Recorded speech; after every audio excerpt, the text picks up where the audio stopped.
सभी महिलाएं लेडीज सब कुछ भी यहाँ पर पूरा खुला है, कोई हाथ नहीं लगा सकता। हाँ, सेवा करते हैं पूरी, हाँ। पैर दबाते हैं, उनको दवाई देते हैं, हाँ। हर मल्लम पट्टी करते हैं, उनको मसकते हैं, अच्छा। सभी प्रकार की सेवा देते हैं उनको। हाँ। जैसी उनको चाहिए वही सेवा मिलेगी उसको। अच्छा, तो ये देख रहे हैं ब्रजवासियों का भाव है ये महाराज, कैसे ठाकुर जी ने ब्रजवासी बनाए हैं। ब्रजवासी तभी तो ठाकुर जी के ऊपर चढ़ के खेलते थे, ये भाव है ब्रजवासियों का। ये बलभद्र कुंड है, ये स्थिति देखिए आप बलभद्र कुंड की, ये स्थिति है यहाँ पर पूरी। क्यों महाराज ऐसी स्थिति क्यों बना रखी है? ये कि सरकार ध्यान नहीं देती है क्या यहाँ पे? सरकार बिल्कुल भी ध्यान नहीं देती है। 10 साल से इसका बिल्कुल खंडर हुआ पड़ा है। इसमें गंदगी बनती है, लाइन बन जाती है, आम आदमी को परेशानी होती है। वैसे गांव इतना सीधा है, ये किसी की कोई शिकायत करने में परेशानी करता है, क्योंकि सेवा भाव इतना है कि कोई भी यात्री मंदिर देवालय की तो चले का है, अपने किसी के घर में भी घुस जाएगी तो घर में भी पूरी सेवा मिलेगा। रहना सहना भोजन व्यवस्था नहाना धोना सब पूरी सेवा मिलेगी। तो ये जो आप सेवा देते हैं इसके पैसे भी लेते हैं क्या? नहीं, कोई पैसा नहीं, ये अपनी मन से अपनी स्वेच्छा से, क्योंकि ठाकुर जी की शरण में और सेवा में रहते हैं तो बड़ा आनंद आता है। यात्रियों की सेवा करने के लिए ही हमारा ध्येय बना हुआ है और हमको अच्छा लगता है। इस प्रकार के ब्रजवासियों के बड़े ही सुंदर भाव आप देख रहे हैं। हमको सेवा इसलिए करनी पड़ती है कि ये तपोभूमि प्रेमदास जी महाराज की है। उन्होंने ऐसा तप जप भजन किया कि हमारे बस्ती पे कोई भी जनहानि होती है प्राकृतिक ओले पड़ना बारिश आंधी, तो हम अपने बाबा के नाम से जयकारा लगाते हैं तो सब मौसम साफ हो जाता है, कोई जनहानि नहीं होती है। इसलिए हमारे यहाँ ब्रज मंडल का स्थान है, इसलिए सेवा भाव का 100% का भाव रहता है। आम आदमी के भी पास सेवा का भाव मिलेगा। किसी भी घर में बिना परमिशन के आप ठहर सकते हो, रह सकते हो, सेवा ले सकते हो, कोई आपसे कोई चार्ज नहीं लेगा और अच्छी सेवा करेगा, तन से मन से और धन से भी। हाँ, क्योंकि ये सब कृपा उसी की है। जैसे बोलते हैं ना कि सभी भूमि गोपाल की है, तो ये सभी कृपा उसी की है। हाँ, मुरली वाले की बांसुरी वाले की ये कृपा है। तो ये हमारा बड़ा सौभाग्य है कि हम ब्रजमंडल में हमको यात्रियों की सेवा करने का मौका मिलता है और हम तत्पर हैं, तैयार बैठे हैं, जितने भी यात्री आए उनके लिए भरपूर सेवा का आनंद। 84 कोस की परिक्रमा में गांव बहज में पहुंच चुके हैं और इस बहज गांव में एक तो मंदिर, गांव जैसे ही प्रारंभ होता है तो शुरुआत में ही वज्रनाभ जी के खेड़े के नाम से एक मंदिर है, वहां पर भी खाने पीने की, रहने की, नहाने धोने की पूरी व्यवस्थाएं मिल जाती हैं। प्रेमदास बाबा का नाम। और ये जो दूसरा मंदिर है ये बिल्कुल गांव के अंत में, गांव को बिल्कुल निकालने के बाद पड़ता है प्रेमदास बाबा का मंदिर। और यहाँ पर भी जो भक्त आते हैं उनके लिए क्या व्यवस्थाएं होती हैं जानते हैं यहाँ के ग्रामवासियों से। राधे राधे महाराज, क्या व्यवस्थाएं रहेगी इस बार? इस बार व्यवस्था ये रहेगी 4-6-10 हजार लोगों की नहाने की व्यवस्था, प्लस यहीं से सामान लें, अपने खाने पीने का सामग्री लें और अपने हाथ से भोजन बनाएं। यहाँ आटा दाल सब्जी सभी रख दी जाती है और अंदर भी लकड़ियाँ फाड़ फाड़ के और लकड़ियाँ देते हैं।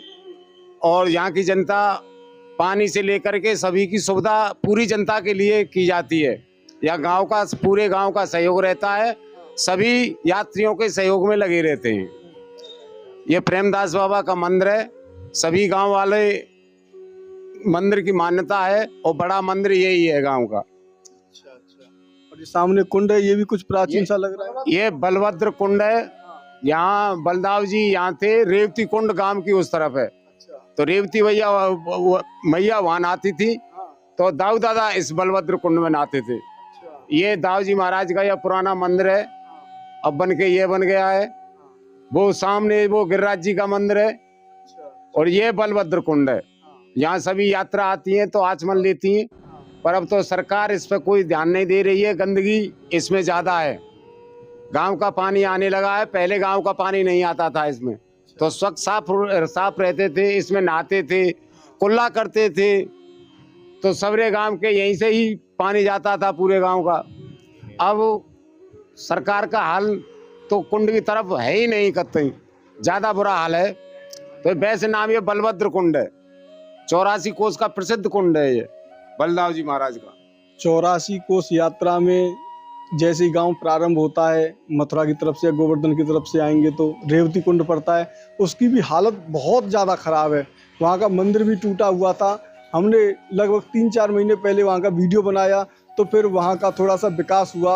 वहाँ श्री जी बाबा वालों ने थोड़ा सा मंदिर को बनवाया, उनके तो जो झज्जर हालत में था, लेकिन कुंड की यहाँ पर कोई व्यवस्था नहीं है। ये आप देख रहे हैं, यात्रियों के लिए नहाने के लिए कुंड हुआ करता था, आज इसकी इतनी दुर्गति हो रही है, पूरा मंदिर यहाँ पे झज्जर हो चुका है, बहुत बुरी स्थिति खराब हो रखी है। तो आप यहाँ पर यहाँ की आंखों देखी और कानों सुनी सच्चाई देख रहे हैं। इस गांव की स्थिति बहुत ज़्यादा खराब है, लेकिन यहाँ के जो ग्रामवासी हैं वो आज भी श्रद्धालुओं के लिए अपने तन से, मन से और धन से लग जाते हैं जब ब्रज 84 कोस की यात्रा अधिक मास वाली होती है। वैसे तो अब 365 दिन ये यात्रा होती है, हमेशा कोई ना कोई लोग आ जाते हैं। चलिए अंदर की तरफ चलते हैं और अंदर देख के आते हैं। प्रेम दास महाराज जी की ये तपो स्थली है और यहाँ पर आप ये व्यवस्था देख रहे हैं, यहाँ पर तख्त पड़े हुए हैं। कैसी व्यवस्था रहती है यहाँ जानते हैं जी महाराज। पूरे उसमें तो बिछाई बिछा देते हैं, हाँ, ऊपर छत पे पूरी बिछाई बिछ जाती है। अच्छा, और साइडों में आओ दिखाओ, साइडों में देखिए रोटी हाँ। बनाने के लिए, भोजन बनाने के लिए टीन एवं लकड़ी भर रखी है। अच्छा, ये इधर में लकड़ी बनी हुई है, हाँ। लकड़ी भर दी है इसमें यहाँ पर। पूरे में बिछाई कर देते हैं, बाहर से लेके और ऊपर तक। हाँ। ऊपर मंदिर की छत पर भी हाँ, श्रद्धालु सो जाते हैं। हैं, यात्री सोते हैं पूरे। हाँ, ये राधा कांत जी का प्राचीन मंदिर है, तो आपको दर्शन कराते हैं। और यहाँ पर ये पूरा कच्चा आइटम रखा हुआ है, आप देख रहे हैं यहाँ पर कितने गेहूं रखे हुए हैं, यात्रियों के लिए ये सभी। अच्छा, और ऐसे ही यहाँ सब आता है। हाँ, पूरा गांव यहाँ पर इसी तरीके से दे के जाता होगा। हाँ। ऐसे ही यहाँ पर हाँ, सभी यात्री सोते बैठते हैं, उठते हैं। हाँ, तो ये सभी ये जो व्यवस्था है वो यात्रियों के लिए ही है। यात्रियों के लिए होती है। तो हमेशा यात्रीगण आते रहते होंगे यहाँ तो। हाँ, यात्रीगण 24 मतलब 12 महीने चलते रहते हैं। अच्छा, हाँ, प्राचीन मंदिर है, श्री राधाकांत जी का प्राचीन मंदिर है। कोई 1-2 आदमी करना चाहे इस परिक्रमा को तो वो भी कर लेता है। 1-2 आदमी भी आते हैं यहाँ पे। एक अकेले आते हैं, 2 अकेले आते हैं, खूब भीड़ के साथ आते हैं, आते रहते हैं। हाँ, मतलब 24 घंटा यात्री चलते ही रहते हैं वहाँ। यहाँ पर ये राधाकांत जी के दर्शन है। अभी दर्शन खुलने में थोड़ा समय है, तो जब आप आएँ तो आप यहाँ पर दर्शन करके जरूर जाएं। यहाँ की सेवा भी आप ले सकते हैं। तो यहाँ से बढ़ते हैं अब आगे की तरफ और आपको दिखाते हैं इस संपूर्ण 84 कोस यात्रा में किस प्रकार से भक्तगण अपनी व्यवस्थाएं करते हैं। ब्रजवासी गणों की सहायता से ही ब्रज 84 कोस की परिक्रमा को किया जा सकता है, क्योंकि सरकार का यहाँ पर कोई सहयोग नहीं रहता है और ना ही किसी वैसे प्रकार का सहयोग रहता है। केवल ब्रजवासी गण इतने दयालु होते हैं जिनकी वजह से भक्तगण अपनी 84 कोस की परिक्रमा को यहाँ से सफल बना के चले जाते हैं और जाके दूसरे लोगों को भी प्रेरित करते हैं कि वे भी इस 84 कोस की यात्रा को कर पाएं। ये बलभद्र कुंड है और बहज गांव से अब हम निकल चुके हैं डीग की तरफ और डीग में पहुंचेंगे तो लक्ष्मण जी का मंदिर डीग में पड़ेगा, डीग का किला पड़ेगा और डीग महल पड़ेगा और उसके बाद दावली गांव पड़ेगा। तो ये पूरी जो रास्ता है, ये पूरे जो स्थान हैं, ये आपको दिखाए जा रहे हैं अभी ब्रज 84 कोस की परिक्रमा को चालू होने से पहले, क्योंकि जो परिक्रमार्थी होंगे वे परिक्रमार्थी पहले ही इस रास्ते को देखेंगे। और यहाँ के जो ब्रजवासी गण हैं, ये देखिए यहाँ पर काम चालू हो चुका है। राजस्थान सरकार ने यहाँ पर काम चालू कर दिया है। ये आप देख रहे हैं पूरा मार्ग यहाँ पर साफ करवा दिया है, पेड़ यहाँ पर बिल्कुल साफ तरीके से करके बाहर निकाल दिए हैं और पूरा ही बढ़िया भव्य तरीके से इस मार्ग को बनाया जा रहा है। तो काफ़ी अच्छा उत्तम कार्य ये यहाँ पर किया जा रहा है। अब प्रारंभ हो चुका है। तो 10 दिन की कहा था राजस्थान सरकार ने कि 10 दिन में हम इस कार्य को पूरा कर देंगे। तो उम्मीद तो लग रही है कि ये कार्य 10 दिन में हो सकता है। बीच बीच में जगह जगह पर कार्यक्रम चालू हो गए हैं और देखते हैं आगे चल के। मार्ग तो हमें पूरा देखना है। पूरे मार्ग में मार्ग ही देखने के लिए ब्रज 84 कोस का मार्ग ही दिखाने के लिए हम पहले आए हैं, जिससे कि सभी भक्तों को ये पता चल सके कि ब्रज 84 कोस की यात्रा और यात्रा में आने वाली जो रास्तों में कठिनाइयाँ होती हैं, वे खाने पीने की जो व्यवस्थाएं, वो उन सभी सवालों के जवाब उन्हें इन वीडियो के माध्यम से मिलते रहेंगे। और लगातार संपूर्ण ब्रज दर्शन चैनल आपको इन यात्राओं को दिखाता रहेगा। आपको यहाँ के धार्मिक स्थल, यहाँ की पवित्र जो दुर्लभ स्थली हैं, श्री कृष्ण जी की दुर्लभ स्थली हैं, उनको भी दिखाने की पूरी कोशिश करेगा। ठाकुर जी की लीला रही तो बहुत जल्द ही हम इस पूरी यात्रा को कवर करने के लिए एक ड्रोन लेने की हमारी योजना थी, और उस ड्रोन को लेने के लिए हमारे पास धनराशि नहीं आ पाई। हमने पूरी कोशिश की थी, शायद होली पर ये व्यवस्था हमारी बन जाए, कोई एक वीडियो निकल जाए जिससे कुछ धनराशि हमारे पास आ जाए, लेकिन ऐसा हुआ नहीं। और ऐसा तो हुआ नहीं, और ऊपर से हार्ट अटैक और आ गया। हार्ट अटैक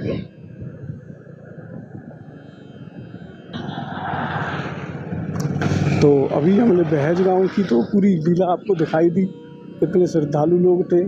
और ये पूरा मार्ग काफ़ी जल्दी बन जाएगा, पूरा प्लान हो जाएगा। जगह जगह पर मिट्टी डल रही है, मजदूर यहाँ पर लगे हुए हैं इस कार्यक्रम को करने के लिए, इस मार्ग को सीधा करने के लिए। हर जगह से जल्द बन जाए। तो अब हो सकता है कि शायद इसमें रेत डले।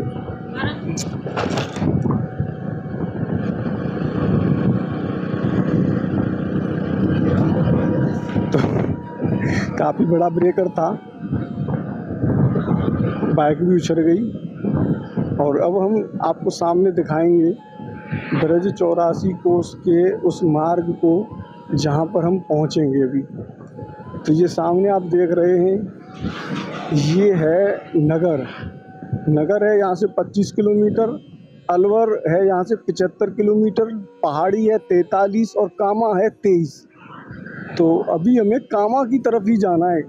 कामा से पहले दिदावली के पास से ही एक रास्ता कटा हुआ है चारों धामों के लिए। तो अभी हम 4 धाम के लिए पहुंच रहे हैं, और सामने ही आ चुका है डीग।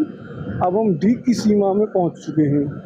यहाँ पर राधा स्वामी सत्संग व्यास डीग आप देख रहे हैं, और यहाँ पर कुछ कार्य भी चल रहा है।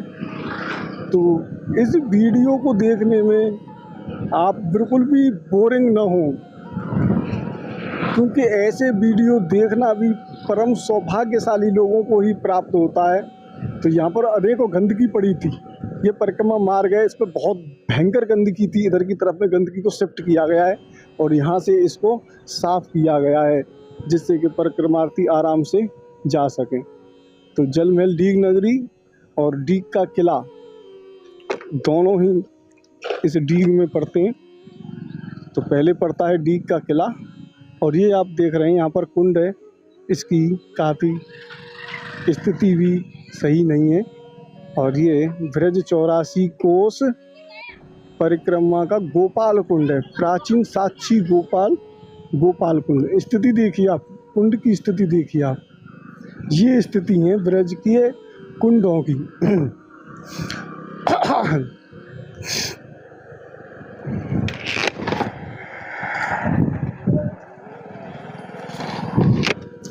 तो अभी डीग में पहुंच चुके हैं,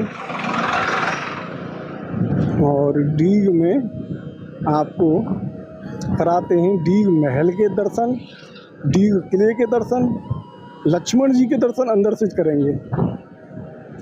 डीग किले में हम नहीं जाएंगे और ना डीग महल में जाएंगे, क्योंकि वो ब्रज 84 कोस की परिक्रमा में तो आता है, लेकिन उन्हें सैलानी देखते हैं, परिक्रमार्थी बहुत कम जाते हैं देखने के लिए। क्योंकि डीग महल को देखने की भी टिकट लगती है, और डीग किले को देखने की भी टिकट लगती है। और डीग महल के अंदर तो वो जो राजा था, उसने जो शेर मारा था उसकी खाल है, उसका बहुत बड़ा पलंग है, और एक मोबाइल भी है उसमें। जैसे पहले रानियों से बात करने के लिए जो व्यवस्था होती थी कि एक कमरे से बोलना और दूसरे कमरे में पहुंच जाना, तो पाइप के द्वारा वो कैसे खबर पहुंचती थी एक रानी से दूसरी रानी के पास, वो व्यवस्था आप उस महल के अंदर देख के आ सकते हैं। और फुब्बारे हैं उसके अंदर, महल के अंदर, उन फुब्बारों को देख के आ सकते हैं, कैसे राजा उस समय पर फुब्बारे चलवाया करता था। और ये सामने अगर आप देखेंगे तो यही सामने डीग का किला है, जिस पर अनेकों तोपें रखी हुई हैं। और तोप भी ऐसी थी कि वो एक बार चली थी, उसके बाद उस तोप को बैन कर दिया गया। वो तोप फिर कभी दोबारा चली नहीं। वो सबसे ऊंची तोप उसके ऊपर रखी है। बताया ऐसा जाता है कि जब ये तोप चली थी तो यहाँ के लोग बहरे हो गए, उनके कानों से सुनाई नहीं दिया। अनेकों गर्भ में जो बच्चे थे वो गिर गए थे। बहुत भयंकर आवाज़ इस तोप से निकली, तभी से इस तोप को बैन कर दिया और अनेकों घरों की दीवारें चटक गईं। इस प्रकार की ये तोप थी, इसके ऊपर रखी हुई है वो तोप, और ये किला आज भी सुरक्षित खड़ा हुआ है। तो अभी हम यहाँ से पहुँच चुके हैं डीग गांव में।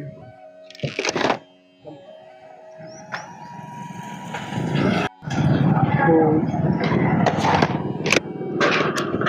ये आप यहाँ पर देख रहे हैं, ये ब्रज 84 कोस का डीग गांव है। ब्रज 84 कोस में राजस्थान जिले में डीग पड़ता है, और इस डीग में डीग महल और डीग किले के दोनों के ही दर्शन भक्तगण करते हैं, आराम भी करते हैं।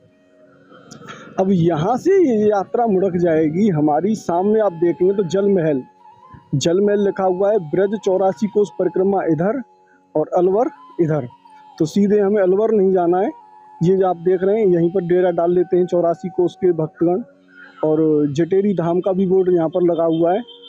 ब्रज 84 कोस का अभी कोई बोर्ड हमें नहीं दिखाई दे रहा है, लेकिन बड़ा बोर्ड जो है लगा हुआ है 84 कोस यात्रा का। तो यहाँ से हम मुड़कते हैं, और पीछे आप देख रहे हैं तो ये डीग महल है, और ये सामने ही हमें चलना है। तो ये सामने जो द्वार बना हुआ है, इसमें नहीं जाना है हमें, इसके बराबर में जो ये रोड है, इस पर हमें चलना है। इस मार्ग में चलेंगे तो सामने ही जब आगे जाएंगे तो लक्ष्मण जी का यहाँ पर मंदिर पड़ेगा। लक्ष्मण जी के दर्शन हम करेंगे। लक्ष्मण झूला जो हरिद्वार में पड़ता है,